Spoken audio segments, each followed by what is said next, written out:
Hello students, welcome to chemistry by Shashi Bhushan YouTube channel में आप सभी का स्वागत है। बच्चों, जो भी आप बेसिक से सीखना चाहते हैं ना कि नोमेनक्लेचर कैसे आप ऑर्गेनिक कंपाउंड्स का करते हैं, तो आप चाहे 7th क्लास में हो या 8th क्लास में हो या 9th में हो, 10th में हो, 11th में हो, 12th में हो, ये मैटर नहीं करता है क्योंकि बेसिक जो है बहुत सारे बच्चों को जो है कि कॉन्सेप्ट क्लियर नहीं होता। ठीक है, तो आज जो है कि बेसिक्स ऑफ ऑर्गेनिक केमिस्ट्री का नेक्स्ट लेक्चर में जो है आज मैं आप लोगों के लिए एक न्यू टॉपिक लेकर के आया हूं कि नेमिंग जो है हम लोग देखेंगे कि इसका सैचुरेटेड और अनसैचुरेटेड हाइड्रोकार्बन का मतलब कि इसमें हम लोग जो है कि वैसे कंपाउंड का नोमेनक्लेचर जो है यहाँ पर देखने जा रहे हैं जहां पर सिंगल बॉन्ड भी होगा, डबल बॉन्ड भी होगा और ट्रिपल बॉन्ड भी होगा। ठीक है, तो मैं आपको एक पैटर्न बताऊंगा कि कैसे आप इजी वे में जो है कि आप नोमेनक्लेचर कर सकते हैं और आपको आगे भी जो है कि ऑर्गेनिक केमिस्ट्री में प्रॉब्लम ना हो, इसलिए जो है कि आपको एक पैटर्न के तहत जो है कि आपको मैं तीनों के बारे में जो है चाहे सिंगल बॉन्ड हो या डबल बॉन्ड हो या ट्रिपल बॉन्ड हो, ये तीनों के लिए एक एक करके जो है मैं डिस्कस करने जा रहा हूं। ठीक है, तो ये जो है कि वीडियो काफी इंपॉर्टेंट रहने वाला है, इसलिए वीडियो के आप अंत तक बने रहेंगे। और ये बात याद रखेंगे बच्चों कि सैचुरेटेड में सिर्फ सिंगल बॉन्ड होगा और अनसैचुरेटेड में डबल और ट्रिपल ये दोनों बॉन्ड हो सकता है। ठीक है, तो जैसे देखिए कुछ मैं एग्जांपल में लेकर के यहाँ पर आया हूँ आप लोगों के लिए। जैसे देख रहे होंगे कि आप लेफ्ट हैंड साइड में सबसे पहले देखिए यहाँ मेंशन किया हुआ है क्या, number of carbons in chain, मतलब कि कार्बन का चेन जो है कि कितने का है, एक का है, दो का है, तीन का है, चार का है, वो सबसे पहले जो है लेफ्ट हैंड साइड में आपको लिख लेना है। दूसरे में देखिए यहाँ पर क्या लिखा हुआ, प्रीफिक्स। प्रीफिक्स में, प्रीफिक्स का मतलब यहाँ पर ये है बच्चों कि जो वर्ड के पहले जो आप लगाएंगे, ठीक है, तो जिसमें क्या होगा कि जैसे अगर आपको कार्बन सिंगल बॉन्ड कार्बन अगर यहाँ पर देखिए दिया हुआ है, ठीक है, कार्बन अगर सिंगल बॉन्ड अगर कार्बन दिया हुआ है, तो जब नोमेनक्लेचर जब करेंगे बच्चों यहाँ पर, तो ध्यान देंगे यहाँ पर नोमेनक्लेचर के लिए जो है आपको अगर दो कार्बन अगर दिया हुआ है अगर यहाँ पर और एक कार्बन का अगर हम लोग बात कर रहे हैं यहाँ पर, तो एक कार्बन के लिए तो मेथ लिखते हैं प्रीफिक्स में, लेकिन यहाँ ध्यान देंगे कि यहाँ पर कार्बन सिंगल बॉन्ड कार्बन लिखा हुआ, मतलब कार्बन का संख्या जो है वो कितना है, यहाँ पर दो है। तो ध्यान देंगे यहाँ पर दो कार्बन के लिए जो है यहाँ पर आप कुछ भी नहीं लिखेंगे, यहाँ पर आपको कुछ भी नहीं लिखना है, इस बात का ध्यान देंगे क्योंकि कार्बन कितना है, दो है।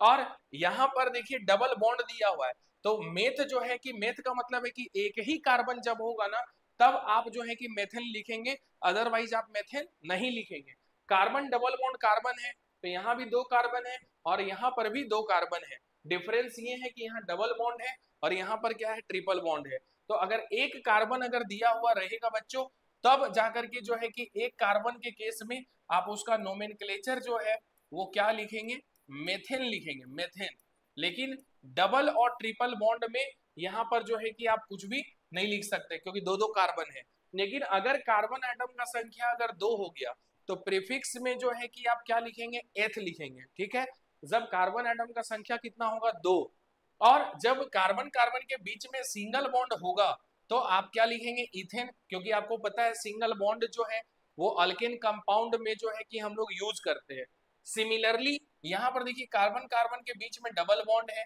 तो डबल बॉन्ड जनरली किस में होता है, अल्कीन कंपाउंड में, और कार्बन का संख्या कितना है बच्चों, दो है, तो नाम क्या हो जाएगा इसका, इथीन हो जाएगा। वैसे ही जब कार्बन कार्बन के बीच में जब ट्रिपल बॉन्ड जब दिया हुआ रहेगा यहाँ पर, तो इसका नाम क्या हो जाएगा बच्चों, इथाइन हो जाएगा दो कार्बन के लिए, क्योंकि दो कार्बन के लिए क्या यूज करते हैं, एथ यूज करते हैं। वैसे ही अगर सपोज कीजिए कि कार्बन एटम का संख्या जो है कि अगर 3 दिया हुआ है, तो प्रीफिक्स में जो है कि हम लोग क्या यूज करते हैं, प्रॉप, क्या यूज करेंगे, प्रॉप। और यहाँ पर देखिए अब कार्बन सिंगल बॉन्ड कार्बन लिखने का मतलब ये है बच्चों यहाँ पर कि ये नहीं देखना है कि यहाँ तीन कार्बन है कि नहीं है, यहाँ ये नहीं देखना है कि तीन कार्बन है कि नहीं है, यहाँ भी ये भी नहीं देखना है कि तीन कार्बन है कि नहीं है। आपको जस्ट ये जो मैं ऊपर में जो बनाया हूं सबसे पहले जो आप देख रहे हैं टॉप में जो कॉलम वाइज जो लिखा हुआ है, ये इसलिए जस्ट मेंशन किया हुआ है कि ये आप मान करके चलिए कि यहाँ पर इसमें फर्स्ट वाले में सिंगल बॉन्ड के लिए हम लोग कर रहे हैं, सेकेंड में डबल बॉन्ड के लिए कर रहे हैं और थर्ड में ट्रिपल बॉन्ड के लिए कर रहे हैं। तो अगर कार्बन का संख्या अगर 3 हो और सिंगल बॉन्ड हो तो उसके लिए नोमेनक्लेचर जो है वो क्या हो जाएगा बच्चों, प्रोपेन।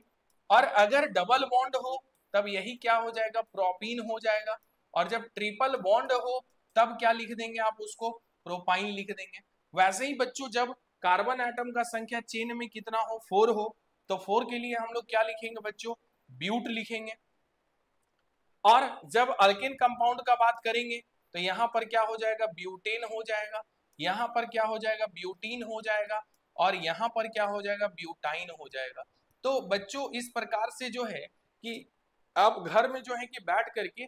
10 तक जो है कि कम से कम आप प्रैक्टिस जरूर कर लेंगे। कहाँ तक करना है आपको, 10 तक। 10 तक आप जरूर जो है कि 1 से लेकर के 10 तक जो है कि आप प्रैक्टिस कर लीजिए। और अगर आपको कहीं भी अगर कोई डाउट अगर होता है, नहीं समझ में आता है ना, तो आप कमेंट बॉक्स में जरूर कमेंट करें। आपका कमेंट का जो रिप्लाई है वो मैं जरूर करूंगा। तो इस तरह का बच्चों अगर आप चाहते हैं कि बेसिक कॉन्सेप्ट को सीखना, अगर आपको लगता है कि इस तरह का नोटिफिकेशन आपको मिलता रहे, तो सबसे पहले बच्चों आप अगर चैनल को सब्सक्राइब नहीं किए हैं तो चैनल को सब्सक्राइब कर लीजिए, लाइक कीजिए और अपने फ्रेंड सर्कल में ज्यादा से ज्यादा जो है वो शेयर कीजिए। Thank you.